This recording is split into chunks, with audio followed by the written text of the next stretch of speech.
to say this is how they want us to live our fucking lives. I must admit, I'm way too lit to work until I die. Walking, clocking, punching, work, walking, clocking, punching, work. It's sad to say this is how they want us to live our fucking lives. I must admit, I'm way too lit to work. What it is, YouTube? Got Big G here. Long time no see, right? So anyway, it's gonna be a little bit longer video. I'm gonna give a heads up now. I got my first whole year in last week with Schneider being an OC. Never been a company driver. You've heard the story if you watch any of my videos. Let me roll up these windows. It's a little loud. There's a lot of trucks idling. So anyway, my first year was pretty fair, I'd have to say, considering I don't ever work the full 70. I work around 48, maybe 60 hours, home every weekend. Sometimes that means I might have to get in on Saturday morning just because the load wouldn't drop off, or I just was too close on hours to make it all the way there. But I'm home every weekend. I don't ever miss that. I'm always at the house. And I do okay. I'm not out here pounding off $4,500, $5,000 a week to the truck. I don't necessarily have to because my truck's not near as expensive as some of these OC's trucks. Because I bought mine through Lone Mountain. My payment's a lot cheaper. But maintenance has been fair. I've probably got, with oil changes and all that, I might have put maybe $3,000 in my truck this year. This weekend was my first DEF problem. Basically, I had a clog where I was only getting about 60 to 70% power. Kicked on two engine lights, and the little orange light on the depth gauge by the empty, it was flashing orange, and I was kind of bogging on power. And of course, Schneider don't really touch your truck, but they will if it's not an S&I truck. I don't know how it is for them guys, but they will hook up to a computer and let me know what was wrong with it for free. So that was cool. And you know, I found a couple little things wrong with it and drove it home, and had my a mechanic, a friend of mine that used to work with me. He's a friend of a friend of the family's, and he got me unclogged. It's just like this little valve that basically, you know how that DEF crystallizes on the end of some of them pumps when air gets to it. That's basically what happens, is that little valve, and it happens like every couple 100,000 miles, I guess. So they just really run hot water through it and get it cleaned out, and pretty much all the lights went out after that. And I put 43,000 pounds on and pulled it over here to PA, pretty much from Indianapolis, and it did good. And he also took my turbo off and replaced a couple of clamps. I had an exhaust leak and fixed that problem too. So I had a bunch of work done on it this weekend, but that's pretty much it. Luckily, I haven't been stranded on the road one time this first year with my truck, knock on wood. I had one trailer flat the whole year, and I picked up the trailer at a customer, and as I did my pre-trip on the trailer, found the flat. Of course, it took them 2 hours to come out and fix it. I was in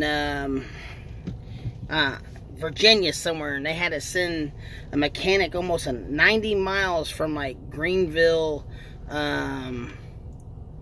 South Carolina, North Carolina is what it was, North Carolina. But he had a ways to drive to me, and but he got me fixed and I got going. But so it's been a good year as far as maintenance. No problems on the road. Taxes, you know, I obviously paid to the truck. I pretty much work from June, because you got that week of orientation, which there's really no money involved. But, you know, I'll say like June 20th to December 31st or whenever the end of the tax time is. My truck did okay. I ended up owing federal $8,000. I didn't pay it quarterly, so it did kind of hurt at the end. And I didn't pay it all to them in full. The IRS is kind of cool about that. They actually let you set up a payment plan to knock that out real quick, which is not a big deal. I'm glad for that. But I'm prepared this time because I'm using the, I think it's ATLS. They're like trucker accountants, kind of deals with your taxes and you know, kind of helps you out if you're burning too much fuel, and tells you how to save money, and they make you, you know, they help you get your taxes paid quarterly and all that. And I had a lot of cost at the very beginning of the year because I had to put steers on, and I had some $500 pipe that I ended up needing to buy and ended up returning because it was just the clamps were bad and not the pipe. It's part of the DEF system too. So that first quarter for 2018, I didn't owe any taxes because they said it was a loss because I had so much cost out. So to me, I didn't feel bad about it because, you know, they said, yeah, you were at a loss, which didn't feel like no loss to me because I ran consistently the same money even through the winter as I did from the time I started, which is between $3,500 and $4,000 is what I try to reach. Somewhere in there is what I like my truck to make. And obviously with fuel prices spiking up, you got to try to get a little bit more because the fuel is murder right now. The fuel is murder. So I don't have a lot of complaints. I pull a lot of light loads. I very seldom pull 40,000 pound loads. You know, but I do a lot of dropping hooks. Like I said, I don't like sitting in docks. I will sit in docks if it's a load to get me home for the weekend. But if not, I will just keep looking until I find a quick dropping hook that's not heavy. And I save a lot of fuel by going that route. I do like to run a little faster than probably most guys. I like to run the speed limit, but I like to push it 1 or 2 miles an hour over. I know it sounds crazy, but knock on wood, I haven't been DOT'd or pulled over in 7 years. So I try to be as careful as possible. We're all human. We all make mistakes. And I just try to keep a big distance and look out at everything that's going on around me. Especially with the cell phones out here. But, yeah, so that's pretty much in a basket, quickly as I can explain it.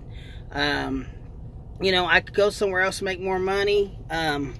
You know, I see Landstar, a lot of them guys drive really nice trucks and stuff. I just don't want to play the negotiation game. And I've also looked at their load board when I first was interested, and their numbers are a little bit higher. But also the numbers with Landstar are the numbers before the 65-35 split has been taken. So you got to take that. So what you see with Schneider, it's already been taken off, and there's no picking up a phone trying to get it's. You take it or leave it. You either want it or you don't, and that's that simple. And I like easy. I just want to grab and go. You know what I mean? So that's just my opinion. You know, but you know, I guess if Schneider's not happy with something that I'm doing and I got to go elsewhere, well then that may be my next option. I don't really want to go that option because I don't really pay for a trailer rent or anything like that. They may have a fee for the month for a trailer pull, if I remember correctly, but I don't remember seeing it in any of my settlements.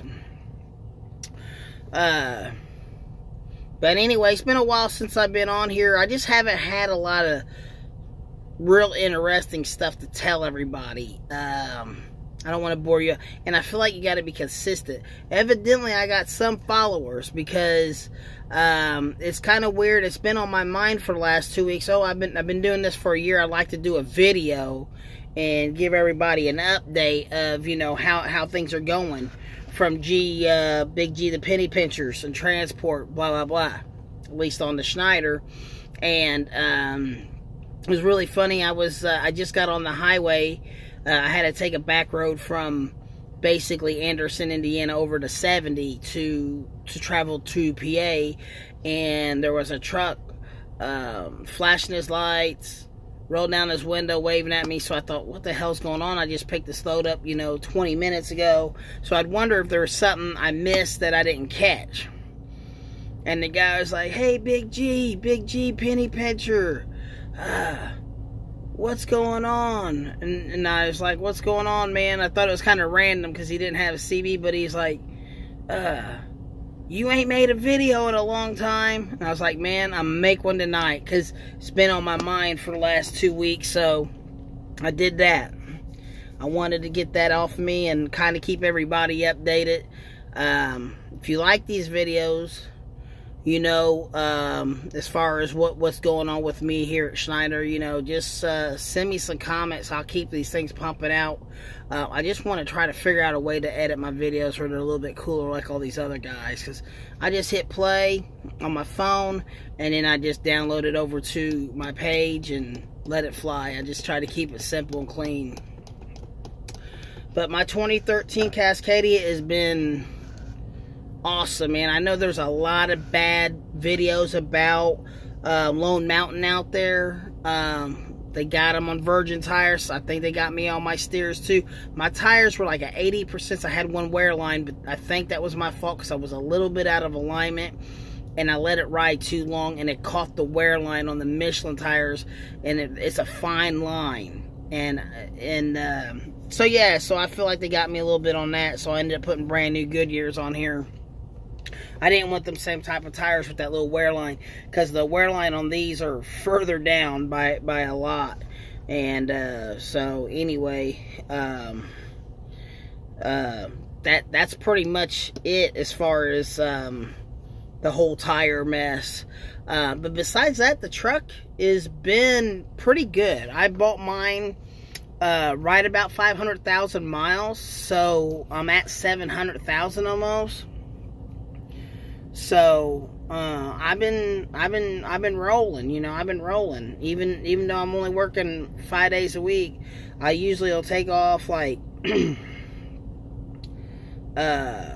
midday Sunday and get back early Friday, or I'll take off Monday morning and get back either Friday evening, Saturday morning.